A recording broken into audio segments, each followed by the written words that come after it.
और बात जरा उस नौजवान की करेंगे जो सऊदी अरब के अंदर अपनी पेट की आग को बुझाने के लिए पहुंचा था, लेकिन अब पाबंदी सलासल है। एक छोटी सी गलती के बाद अब जेल खाने में है जम्मू कश्मीर का नौजवान सऊदी अरब के अंदर।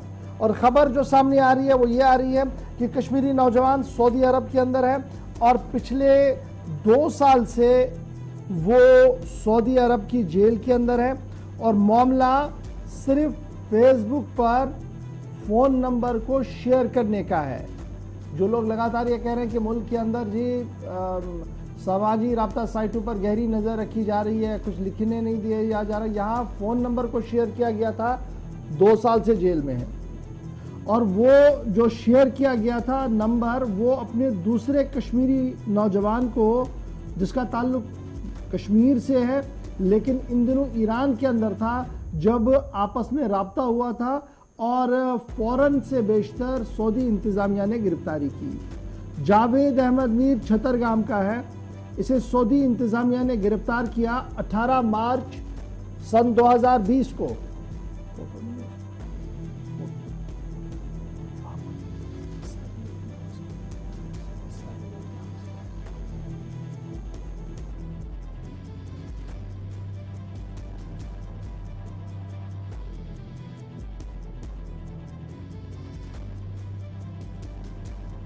थोड़ी देर में तस्वीर आपके सामने टीवी पर आएगी। छतरगाम का है जी, इसे सऊदी पुलिस ने 18 मार्च सन 2020 को गिरफ्तार किया और इल्ज़ाम इन पर यह रहा कि फेसबुक के ज़रिए से मशाद ईरान के अंदर एक शहर है, वहाँ पर एक अपने दोस्त को सोशल मीडिया साइट के ज़रिए से अपना नाम और फ़ोन नंबर भेज रहा था।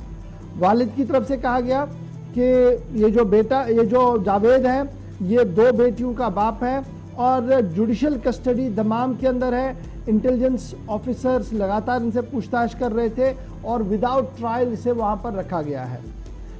अप्रैल 16 को सज्जाद का मानना है कि यानी जो जावेद मीर है उनके घर वालों का मानना है कि एक कॉल जी उनको आई और ये ईमेल रिसीव किया आया था डीबी भाटिया की तरफ से, जो इंडियन एम्बेसी के एक अफसर हैं, और उन्होंने सज्जाद जो उनका भाई है जावेद का, उसे इस बात की जानकारी दी कि जावेद की गिरफ्तारी हुई है, क्योंकि फेसबुक पर उसने किसी दूसरे शख्स को अपना फ़ोन नंबर दिया था जो ईरान के अंदर था। और उसके बाद जब उन्होंने अपने भाई से बात की तो उन्होंने इस बात का एतराफ़ किया कि उन्हें इस बात का इल्म नहीं था कि जिससे वो गुफ्तगू कर रहे हैं वो ईरान के अंदर है। ऐसा लग रहा था कि वो कश्मीर के अंदर है, इसलिए उन्होंने इस बात की बात कही थी और वो सऊदी अरब आकर काम करना चाहता था, मैं उसकी मदद करना चाहता था। इतनी सी गलती पर वो पिछले 2 साल से जेल के अंदर है। अब 2 साल से जेल के अंदर है, विदाउट ट्रायल है, सऊदी हुकूमत के जुरिस्डिक्शन में है।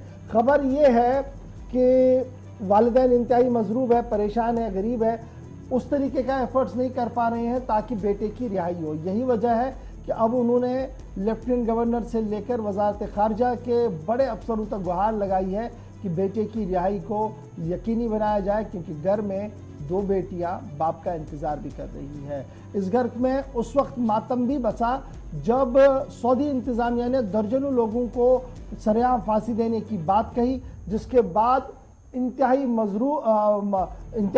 मुश्किल वक्त उस वक्त आया जब से राबता कटा है, यानी पिछले कई हफ्तों से कोई राबता भी नहीं है जेल हुकाम का इनके घर वालों के साथ, ना इनका कोई राबता उनके साथ है, जिसके बाद सूरत हाल और भी मखदूश होती हुई नज़र आ रही है। और यही वजह है कि उन्होंने अपील की है इंतज़ामिया से कि उनकी बेटे की रिहाई के लिए असबाब ढूंढे जाए और लेफ्टिनेंट गवर्नर से वज़ीर ख़ारजा डॉक्टर जयशंकर से उनकी अपील है कि ज़ाती मुदाखलत करके बेटे की रिहाई को यकीनी बनाया जाए। जी आसिफ। सऊदी हुकूमत की जानिब से तारीख में पहली मरतबा 80 से ज़्यादा लोगों को एक ही बार फांसी दी गई थी और इनमें बहुत सारे केसेस थे, मिलिटेंसी से रिलेटेड थे, मुल्क में दहशतगर्दी बदअमनी फैलाने के इल्ज़ामात और कई लोगों पर कत्ल के इल्ज़ामात थे। तो कत्ल के बदले कत्ल, वो सारी चीज़ें हमने देखी, मगर उन सब के बीच में चूँकि परेशानियाँ जो हैं वो जावेद के घर वालों की बड़ी थी, बीच में राब्ता नहीं हो पाया, उसकी वजह से भी काफ़ी ज़्यादा परेशानी आई और LG मनोज सिन्हा से भी अब मुदाखलत की अपील की जा रही है। आगे बढ़ते हैं।